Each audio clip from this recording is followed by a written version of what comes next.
Good. Okay, let's see a little warm-up kick. Your hand staying down and steady. Right out of a nice stretch, trot step into the kick.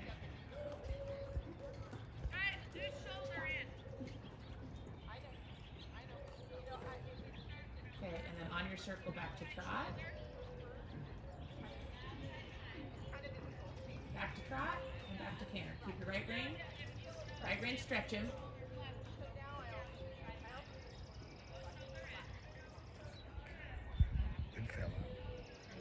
No problem. Good.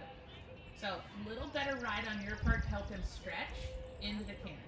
Don't ride backwards. Ride him round or down, then around, and then canter. Yeah. Okay,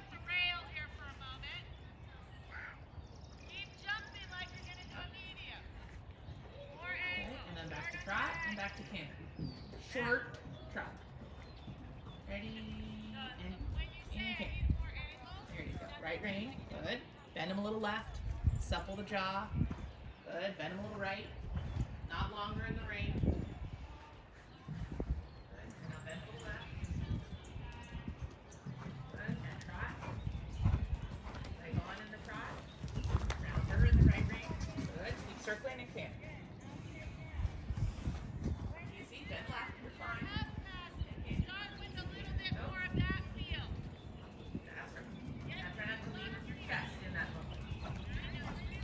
Down the rail, do a little leg move in the trap. And now circle. And on the circle trot. Sit tall. Chest up. Let it over. Good. You can. Right here. Good. Go. Good. And then quarter line to the rail. Leg heel. Not longer in the rail. Push your feet. Good. Get behind the rail, Abby.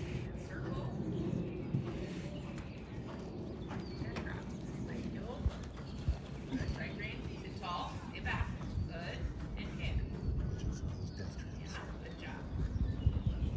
100,000 of these. Quarter line to rail, so you get some leg ability. Yeah. And then maybe a little counter flexion, and then a true flexion and trot. Good. Stay back with your body. Now true flexion. And trot. Good. And canter. Borderline, just helping him take a little more weight behind. Stay true. Good. Now counter flexion, turn. Good. True bend. Trot, inside leg. Good. And kick. Yes, good job. That's a good boy. Like a big dog.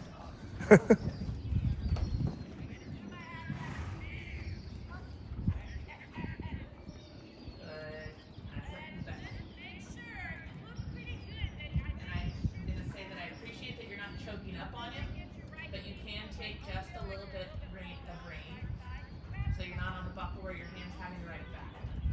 Don't shorten his neck, just put your hands in front of you.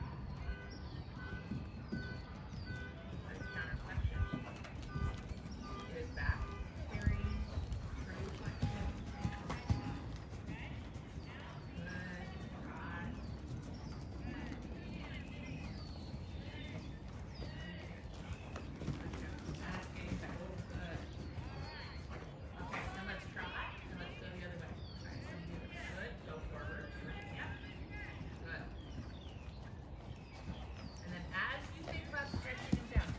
Tip down yourself.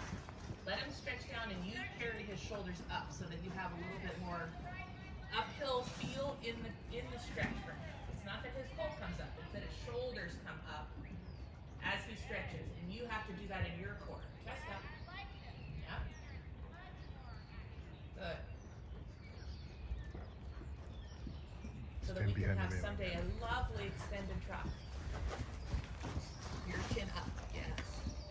Okay, and here on a circle, trot canters. Good. Watch the twisty neck. How do we fix that? What do we need to do? Yeah, outside rein. When the rein is twisty. Abby, where did I ask you to stand?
circle. I want you to take both reins and make them rounder.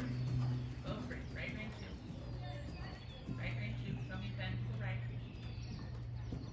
Doesn't matter, doesn't matter, doesn't matter, just go through it. Both of them, good. Now give both hands forward. Both hands forward. Put them towards his ear. Yeah, and now take them back. Good, and now both hands towards his ears. Now take them back. No, doesn't matter. Now take it back. Take it back. Yeah. And now both hands towards his ears. Both of them. Yeah, and now take them back.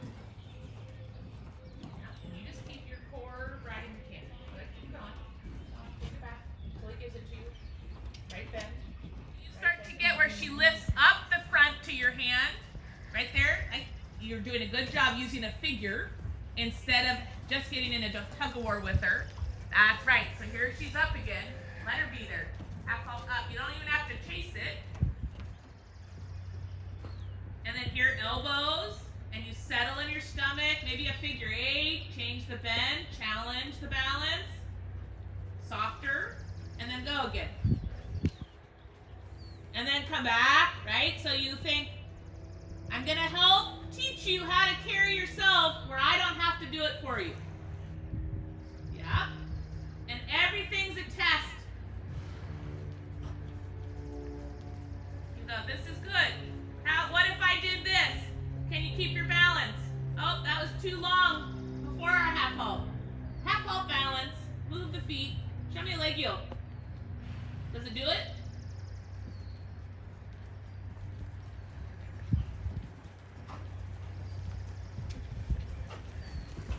He's so slow.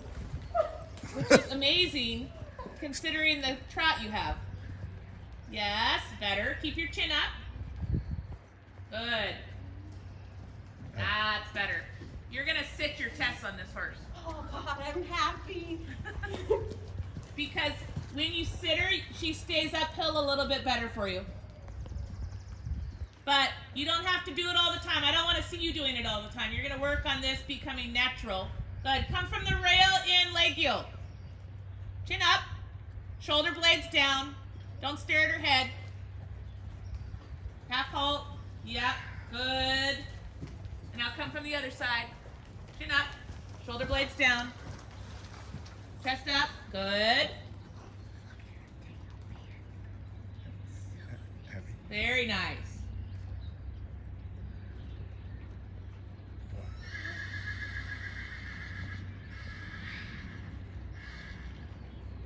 Good. Now work on your straightness. Yeah, I was going to say, don't let the haunches creep in.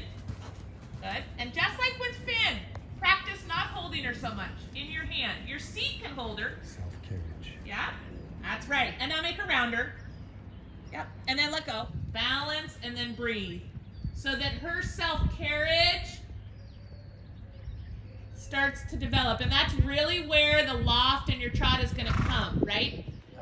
Because if you're managing her balance all the time, then she relies on you to manage the balance. If you can let the aid breathe, then she's really going to get some airtime. Because she is allowed to then.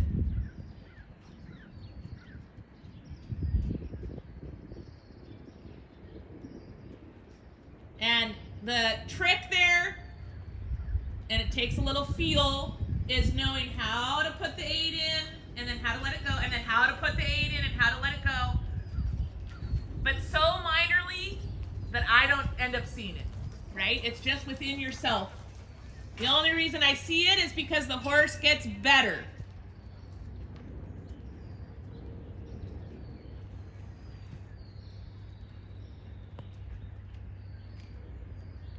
And because she wants to be a little rangy, think about your, C shapes and that kind of stuff to help bring hind feet.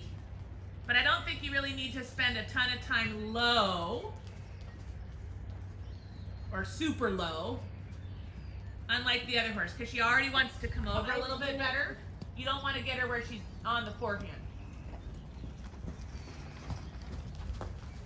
So you're going to think half halt, breathe, half halt, breathe. Yep. And that your reins are balanced enough through your core that you don't pull, that your elbows connect, your stomach lifts her, and then you let your forearms be soft. Yep.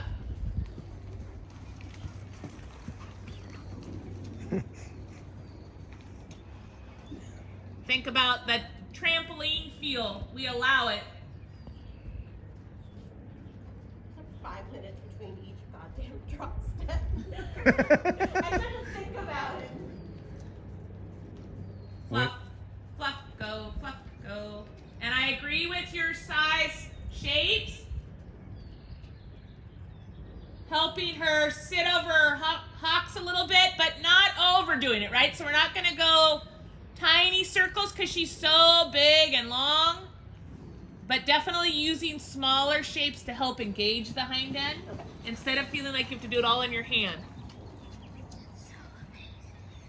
I really love, you know, the training A test, the teardrops you ride?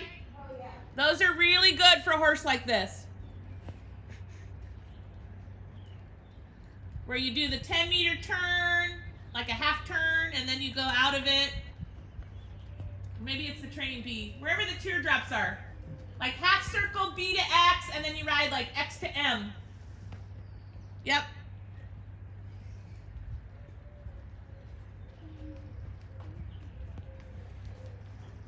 And then chin up and ride forward out of it. Push, and then relax. So in the heart of those smaller steps that the 10-meter circle builds, then you come out of them and put a little power in. Yeah, and now turn small. Good. So here's your sit moment, and then as you come out right here, push. The pole comes up. That's right. And then you relax. That was awesome. But can you feel where the 10-meter moment there gets her hocks really underneath of her, and then you have something to push from. Instead of when she does like this and gets a little flat, for what flat is on this horse. Sorry. If you push her in that moment, it's not as helpful, right? So you've got to think about where the hind feet are. Yeah, and then like right there.